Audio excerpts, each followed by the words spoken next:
কোথাও ঘুরতে যাওয়া মানে সারাদিন শুধু খাওয়া দাওয়া। এই সকালের খাবার, এই দুপুরের খাবার, এই বিকালের খাবার, এই সন্ধ্যার খাবার, আবার রাতের খাবার, আবার রাতে খাওয়ার পরে আবার খাবার। আর খাওয়া দাওয়ার পাশাপাশি তো রয়েই গেল আড্ডা আর আনন্দ। সো হ্যালো সবাইকে, সবাই কেমন আছেন? আমি তো অনেক ভালো আছি। আমার আজকের ভিডিওটা কিন্তু মে মাসের 2 তারিখ শনিবার দিনের ভিডিও ছিল। শনিবার দিন সকালবেলা তো আমরা সবাই মিলে আমার মেঝো মাসির বাসায় চলে গিয়েছিলাম। সেখানে সারাদিন ঘোরাঘুরি করে, পুকুরে স্নান করে, দুপুরে খাওয়া দাওয়া করে বিকালবেলা বের হয়ে পড়েছি হালুয়াঘাটে যাওয়ার জন্য। কিন্তু যখন গৌরীপুর থেকে শম্ভুগঞ্জের কাছাকাছি চলে এসেছি তখন আমরা ডিসিশন নিয়েছি যে আমরা নেত্রকোনা ঘুরতে যাব।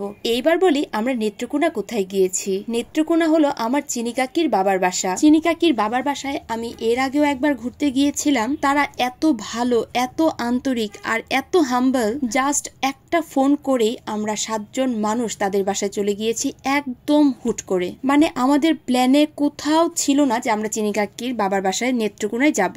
এই তো কথা বলতে বলতে কিন্তু আমরা নেত্রকোনায় পৌঁছেও গিয়েছি। আর এখন আমরা চিনি কাকিদের বাসায় বসে এক গামলা মুড়ি মেখেছিল তমা মামি, তাই আমরা সবাই ফ্রেশ টেশ হয়ে এক গামলা মুড়ি খেতে বসলাম। ইনি হলেন চিনি কাকির মা, মানে আমাদের দিদা। আর উনি কিন্তু আমাদের অনেক ভালোবাসেন। আর হুট করে আমাদের যাওয়ার কথা শুনে চিনি কাকু তো অনেক বেশি খুশি হয়ে গিয়েছিল।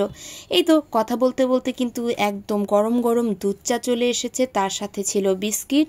আর ইনারা হচ্ছেন সব মামি, সুমা মামি, তমা মামি। আর এইদিকে শ্রীজা ফ্রেশ টেশ হয়ে আসলো আর আমরা সবাই মিলে এখানে আড্ডা দিচ্ছিলাম আর চা খাচ্ছিলাম আর অনেক অনেক অনেক গল্প করছিলাম। আচ্ছা, এবার বলে ফেলুন তো আমার এই ভিডিওটা কারা কোন জায়গা থেকে দেখছেন, ময়মনসিংহ থেকে আর নেত্রকোনা থেকে কারা দেখছেন তারা কিন্তু অবশ্যই আমাকে কমেন্ট বক্সে জানাবেন। গল্প করতে করতে, আড্ডা দিতে দিতে চাটা খাওয়া শেষ। এক ফাঁকে আমরা রাতের খাবারও শেষ করে ফেলেছি।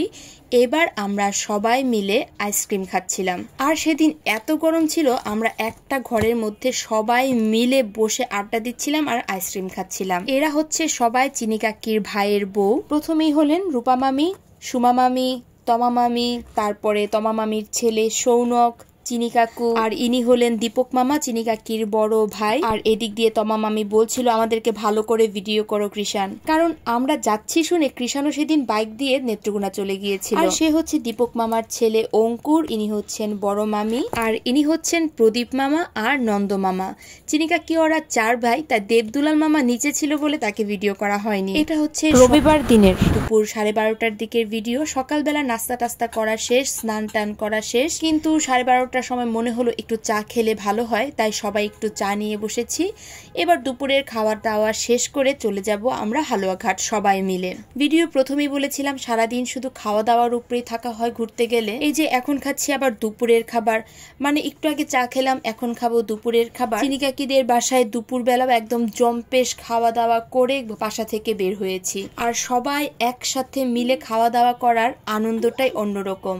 আর আমি সবসময় ভিডিও করেছি বলে আমাকে কিন্তু ভিডিওতে খুব একটা দেখা যাচ্ছে না, তাই কৃষান বলো মিষ্টি দি তুমি খেতে বসো, আমি তোমাকে একটা ভিডিও করে দেই, আর তার সাথে তুমি কাঁচা মরিচে কামড় দিবে, মানে তুমি অনেক ঝাল খেতে পারো সেটাই সবাইকে দেখাবে। এই তো কথা বলতে বলতে কিন্তু খাওয়া দাওয়া শেষ। এবার আমরা সবাই বের হয়ে যাচ্ছি, একদম রেডি হয়ে ঘর থেকে বের হয়ে পড়েছি। এবার গেট থেকেও বের হয়ে পড়েছি। এবার চলে যাচ্ছি আমরা হালুয়াঘাটে। তাই চিনি কাকিদের বাসার সবাই আমাদেরকে রাস্তা পর্যন্ত এগিয়ে দিতে আসছিল। ভিডিওর প্রথমেই তো বলেছিলাম যে ওনারা হলেন খুবই আন্তরিক, খুবই। তো এখন তো চলে যাচ্ছি হালুয়াঘাটে। তো আজকের ভিডিওটা আমার এই পর্যন্তই। দেখা হবে তোমাদের সাথে আমার পরের একটি ব্লগে। So tata.